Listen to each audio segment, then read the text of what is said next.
Everyone, welcome to my channel. তো তোমরা সবাই কেমন আছো? আশা করছি অনেক ভালো আছো, আর আমিও অনেক ভালো আছি। আজ একটা স্পেশাল দিন, তো আজকে সব কিছুই তোমাদের সাথে শেয়ার করব। তো তোমরা পুরো ভিডিওটা স্কিপ না করে দেখতে থাকো। আজকের দিনটা কেন স্পেশাল সব কিছুই তোমাদেরকে বলবো। তো চলো তোমাদেরকে বলে দিই। আজ হলো আমার বাবা আর মায়ের জন্মদিন। হ্যাঁ, তোমাদের মনে একটাই প্রশ্ন আছে, একদিনে কার বাবা মার জন্মদিন হয়? আসলে ওরাও ওদের বার্থডে ডেটটা মনে রাখে না, তাই আমরা সবসময় একটা ডেটেই দুজনের বার্থডেটা সেলিব্রেট করি।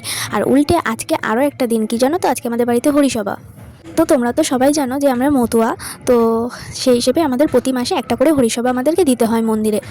তো তার জন্য আর বাবা মার জন্মদিন উপলক্ষে আজকে আমরা একটু ঠাকুরকে ভোগ রান্না করে দিচ্ছি। দেখো, সেখানে আছে লুচি, এই যে নতুন আলু দিয়ে আলুর দম, আর নতুন গুড়ের পায়েস। আর আলুর দমটা কিন্তু আমার বৌদি রান্না করছিল এই উনানে। এদিকে আলুর দম হতে হতে কিন্তু কীর্তন যারা করবে তারা কিন্তু চলে এসেছিলো, তার জন্য আমার মা সব কিছু আর কি রেডি করে দিচ্ছিল।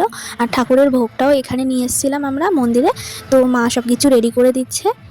আর জানো তো, আমার মা বাবা যেহেতু বার্থডে, তো আমার মা বাবা সবসময় চেষ্টা করে একটু মন্দিরে ঠাকুরকে কিছু ভোগ দিয়ে সেটাই সবাইকে একটু প্রসাদ হিসেবে দিতে, তাহলে হচ্ছে মানে মনটাও খুব ভালো থাকে। আর এদিকে দেখতে পাচ্ছ আমার মা কিন্তু সবাইকে চন্দনের ফোঁটা দিয়ে দিচ্ছিল। আর এই দেখো, আমাদের বাড়ির সবচেয়ে ক্ষুদে সদস্য কিন্তু চলে এসেছে ডাঙ্কা নিয়ে।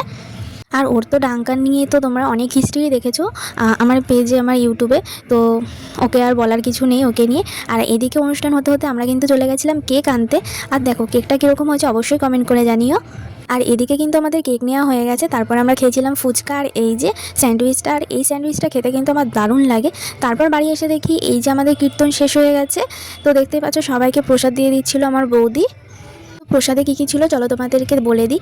এখানে আছে নতুন গুড়ের পায়েস, লুচি, আর ছোট ছোট নতুন আলুর দম, আর আছে মাখা সন্দেশ, নতুন গুড়ের মাখা সন্দেশ।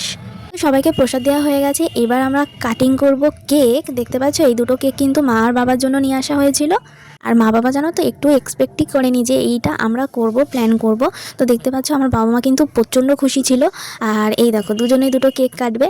সবসময় আমরা নিজেদের বার্থডেটা নিয়েই আর কি সেলিব্রেট করি, আর বাবা মাও সেটাই সেলিব্রেট করে, বাট ওদের বার্থডেটাও তো করা দরকার বলো, কারণ ওরা তো ছোটোবেলা থেকে কখনোই সেইভাবে সেই সব জিনিসগুলো পায়নি যেগুলো আমরা এখন পাচ্ছি। তো যাই হোক, দেখো মা বাবার কেক কাটিং হয়ে গেছে, মা সবাইকে কেক খাইয়ে দিচ্ছিল। আর এইদিকে দেখো এখন হবে গিফট আনবক্সিং। দেখো মাকে দিয়েছিল একটা তামার জলের বোতল, যেটা সত্যি খুব প্রয়োজনীয়। আর তারপর দিয়েছিল, মা খুব গান শুনতে ভালোবাসে তাই হেডফোন। আর আমাদের বাজেট এতটাও ভালো ছিল না, তার জন্য বাবাকে দেওয়া হয়েছিল একটা সিগারেট আর দুটো বিড়ি, কারণ আমার বাবা ওইসবই খায়।